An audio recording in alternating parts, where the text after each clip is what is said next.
माझं सोलापूर न्यूज मध्ये आपल्या सगळ्यांचं स्वागत। भारतीय जनता पार्टीचे अधिकृत उमेदवार विजय बुमये चिप्पा यांच्या अर्जावरती आपण जे हँडरायटिंग मध्ये थोडासा जचा थोडा वरती रफारा न दिसत होता म्हणून निवडणूक निर्णय अधिकाऱ्यांनी मला इथे बोलवलेलं होतं।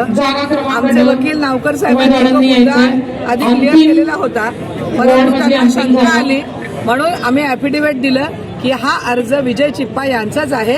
आपण जसं लिहिताना थोडासा तो विजयचा ज थोडासा वर गेला त्यामुळे तो त्यांना न दिसत होता, पण तो खऱ्या अर्थाने जच होता। त्याचं ॲफिडेव्हिट दिलं आणि तो विषय आता संपलेला। विरोधक असतात यांनी हरकत घेतलेली होती, त्यांचं ते काम आहे ते घेतात, परंतु आमचा भारतीय जनता पार्टीचा अधिकृत उमेदवार विजय चिप्पा हाच आहे। ते कार्यकर्ते अर्थात ते विरोधकच असणार ना, मला उलट मी खरं म्हणजे वेळेत तिथे पोहोचलेली होती, परंतु त्या दारातच मला अडवण्यात आलं आणि त्यामुळे अडवण्यात आल्यामुळं मला इथे यायला थोडासा उशीर झाला, परंतु तो काही मुद्दा नाही।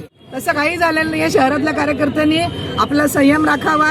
आपण अधिकृतरित्या ज्यांचे फॉर्म भरलेले आहेत ते फॉर्म व्यवस्थित भरलेले आहेत आणि आपल्याच उमेदवारांचे फॉर्म वैध झालेले आहेत। शहरातल्या कार्यकर्त्यांनी कुठेही पायनिक होऊ नये, गोंधळ करू नये। आपल्या सर्व उमेदवारांचे फॉर्म वैध झालेले आहेत। माझं सोलापूर न्यूज या यूट्यूब चॅनलला सबस्क्राईब करा आणि बेल आयकॉन प्रेस करायला विसरू नका।